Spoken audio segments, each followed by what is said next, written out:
This channel does not promote any violent, harmful, or illegal activities. All content provided by this channel is meant for an educational purpose only.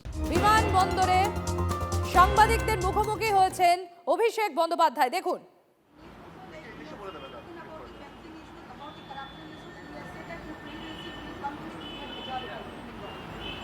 আর কার কোনো প্রশ্ন নেই?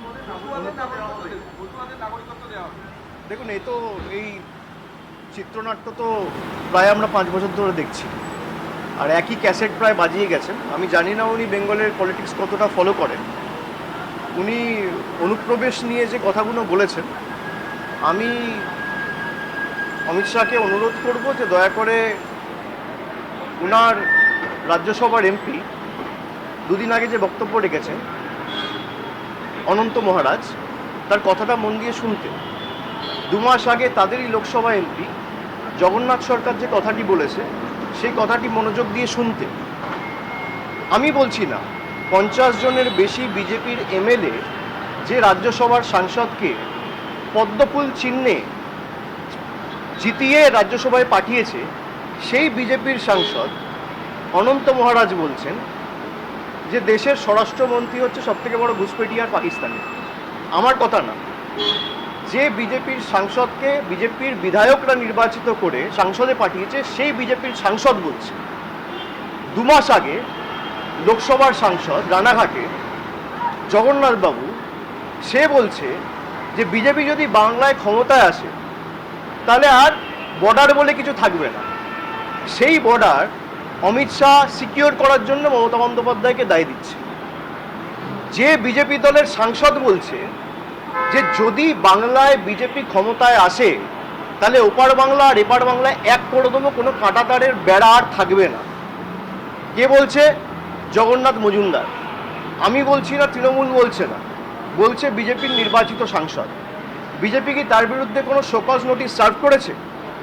বিজেপির সর্বভারতীয় সভাপতি বা দলের নেতৃত্ব কি তাকে দল থেকে বহিষ্কার করেছে? বিজেপির নেতৃত্ব তার বিরুদ্ধে কোনো রকম কোনো ব্যবস্থা নিয়েছে? এখনো পর্যন্ত রাজ্যসভার সাংসদ অনন্ত মহারাজকেও শোকজ করা হয়নি, আর আমি যতদূর জানি জগন্নাথবাবুকেও শোকজ করা হয়নি। তা অমিত শাহ আগে তাদের দলের বিধায়ক লোকসভা এবং রাজ্যসভা তাদের সাথে কথা বলুক, তারপরে সব বলুক। আর যে সমস্ত এইসব চিত্রনাট্য আমাদের দেখাচ্ছে যে ঘুষপেটিয়া, আরে আপনি দেশের স্বরাষ্ট্রমন্ত্রী, দেশের রাজধানীতে বিহার নির্বাচনের 4 দিন আগে বিস্ফোরণ হয়েছে, দায়ী কার? দিল্লিতে মমতা ব্যানার্জির সরকার। জম্মু কাশ্মীরে 4 জন জঙ্গি ঢুকে 26 জনকে দিনের আলোতে গুলি করে ঝাঁঝরা করে মারল। জম্মু কাশ্মীরে পুলিশের দায়িত্বে কে রয়েছে? ইউনিয়ন মিনিস্ট্রির আন্ডারে রয়েছে পুলিশ। বর্ডারের পাহারায় কে দায়িত্বে রয়েছে? বিএসএফ। তাহলে একদিকে বিএসএফ আপনার স্বরাষ্ট্র মন্ত্রকের অধীনে, অন্যদিকে দিল্লি পুলিশ থেকে শুরু করে জম্মু কাশ্মীর পুলিশ আপনার স্বরাষ্ট্র মন্ত্রকের অধীনে। তাহলে দিল্লিতে কেন হলো? জম্মু কাশ্মীরে পেহেলগামে কেন হলো? এর দায় কার? ভারতবর্ষে যবে থেকে স্বাধীন হয়েছে, দেশের স্বাধীনতার পর সারা দেশে সবথেকে ব্যর্থতম এবং সবথেকে অপদার্থতম যদি কোনো স্বরাষ্ট্রমন্ত্রী থেকে থাকে তার নাম হচ্ছে অমিত শাহ। আপনি জিজ্ঞেস করুন, যে বিজেপির সাংসদরা বলছে যে দেশের স্বরাষ্ট্রমন্ত্রী নিজে একজন ঘুষপেটিয়া, সে এসে বলছে বাংলায় ঘুষপেটিয়া আটকে। আরে বাংলায় যদি ঘুষপেটিয়া হয়ে থাকে, 11 বছর ধরে আপনার সরকার কেন্দ্রে, 6 বছর ধরে আপনি দেশের স্বরাষ্ট্রমন্ত্রী, সবার আগে আপনার রিজাইন করা উচিত। আপনি কাকে এসব বোকা বানাচ্ছেন? কাকে এসব বলে বোকা বানাচ্ছেন?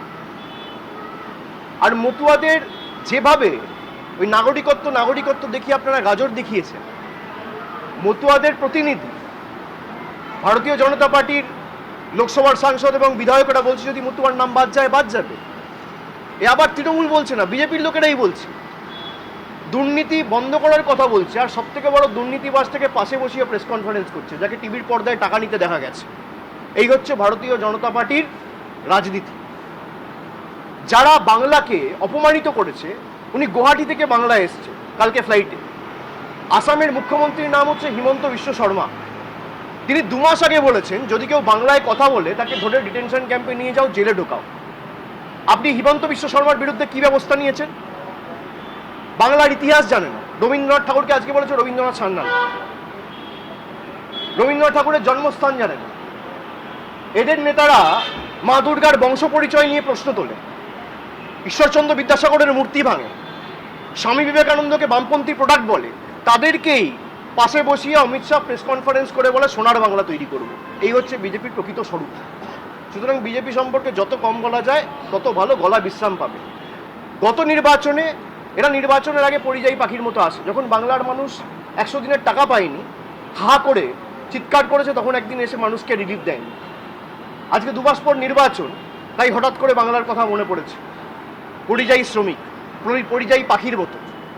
আজকে পরিযায়ী শ্রমিক থেকে শুরু করে বয়স্কদের যেভাবে হ্যারাস করা হচ্ছে এসআইআর এর নাম করে, আজকেও একজন রামনগরে মারা গেছে, গতকালও একজন রানীবাঁধে মারা গেছে। রোজ সকালে একটা করে মৃত্যু সংবাদ। কটা বিজেপির নেতা সাংসদ গেছে এই মানুষগুলোর পাশে দাঁড়াতে? যারা মারা গেছে তারা ঘুষপেটিয়া, যাদের নাম বাদ পড়েছে। নির্বাচন কমিশন কেন এখনো পর্যন্ত তালিকা প্রকাশ করে প্রমাণ করতে পারছে না এদের মধ্যে কজন রোহিঙ্গা ছিল, কজন বাংলাদেশি ছিল? আজকে দেখলাম স্বরাষ্ট্রমন্ত্রী রোহিঙ্গার বাংলাদেশি নিয়ে কিছু বলছে না। এতদিন এসে খালি বলতো রোহিঙ্গার বাংলাদেশ। বাংলাকে অপমান করার যে চক্রান্ত, ষড়যন্ত্র, বাংলাদেশি বলে দাগিয়ে দেওয়া, বাংলাকে অপমানিত করা, বিজেপি শাসিত রাজ্যে বাংলার মানুষগুলোকে ধরে ধরে তাদের উপর অত্যাচার করা। 2 দিন আগেও আপনারা দেখেছেন দক্ষিণ দিনাজপুরে 2 জন যুবক আমার সাথে দেখা করতে এসেছে। একজনের নাম অসিত সরকার, একজনের নাম গৌতম বর্মন। একজনের বাড়ি তপনে আর একজনের বাড়ি কুমারগঞ্জে। ছেলেটা এসে আমাকে বলছে, দাদা আমি বিজেপির বুথ সভাপতি। আপনারা শুনুন, এটা ইন্টারেস্টিং। বলছে আমি বিজেপির বুথের সভাপতি, আমাদের লোকসভা সাংসদের নাম সুকান্ত মজুমদার।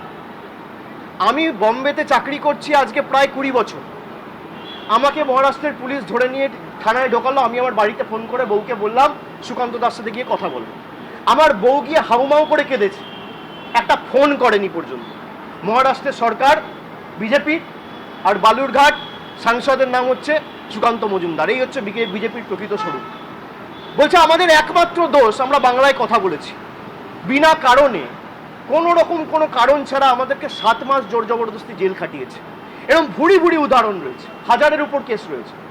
আর সব বিজেপি শাসিত রাজ্য, হয় উড়িষ্যা, নয় মধ্যপ্রদেশ, নয় ছত্তিশগড়, নয় রাজস্থান, নয় দিল্লি, নয় মহারাষ্ট্র। অমিত শাহ জবাব দেবে? আপনারা সাংবাদিকরা প্রশ্ন করেন না কেন? মিডিয়া হাউসের চাপ আছে আমি জানি, কিন্তু প্রশ্ন করতে তো অসুবিধা নেই, প্রশ্ন করুন।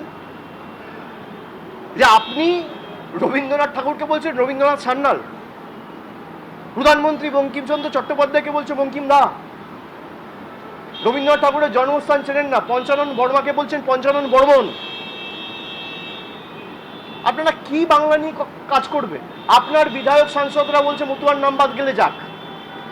আপনার লোকসভার সাংসদরা বলছে যে আমরা বর্ডার রাখবো না, আর আপনি সেই বর্ডার সিকিউর করতে চান। আপনি হোয়াইট পেপার রিলিজ করুন, কেউ তো বারণ করেনি। এরা ক্ষমতায় আসার পর নোটিফিকেশন ইস্যু করে যে বর্ডারে 2 কিলোমিটার 5 কিলোমিটার এদের ক্ষমতা ছিল সেটা বাড়িয়ে কোথাও 50 কিলোমিটার করেছে, কোথাও 80 কিলোমিটার করেছে। তারপরেও জঙ্গি হামলা হবে কেন? আর যার ব্যর্থতার কারণে জঙ্গি হামলা হচ্ছে সেই আইবি চিফ বা আইবি ডাইরেক্টর তপন ডেকাকে আপনি 1 বছরের এক্সটেনশন দেবেন কেন? তার মানে এই যে ঘটনাগুলো ঘটেছে, আপনাদের কি কোনো কম্পালশন রয়েছে? কিছু তথ্য লুকানোর চেষ্টা করছেন যে কারণে, যাদের ব্যর্থতার কারণে মানুষ মারা যাচ্ছে তাদেরকে এক্সটেনশন দিচ্ছেন? আমার প্রশ্ন খালি এটুকু। আর বাকিটা আমি অনুরোধ করব, বাংলায় এসছেন, বাংলার শীত উপভোগ করুন, বাংলার রসগোল্লা খান। এমনি বাংলার মানুষ লাড্ডু দেবে 3 মাস পরে। বাংলার আলু পোস্ত ভাত খান। দিল্লির থেকে বাংলার হাওয়া ভালো, AQI ভালো, দিল্লিতে 500-র উপরে। তুলনামূলকভাবে আমাদের পরিবেশ অনেক ভালো। আপনি নিঃশ্বাস প্রশ্বাস ভালো করে বাংলায় নিন, প্রাণায়াম করুন। আর খালি নির্বাচনের আগে নয়, প্রতি মাসে বাংলায় আসুন, বাংলার মানুষের কথা শুনুন, পারলে বাংলার মানুষের পাশে দাঁড়ান। অনেক ধন্যবাদ।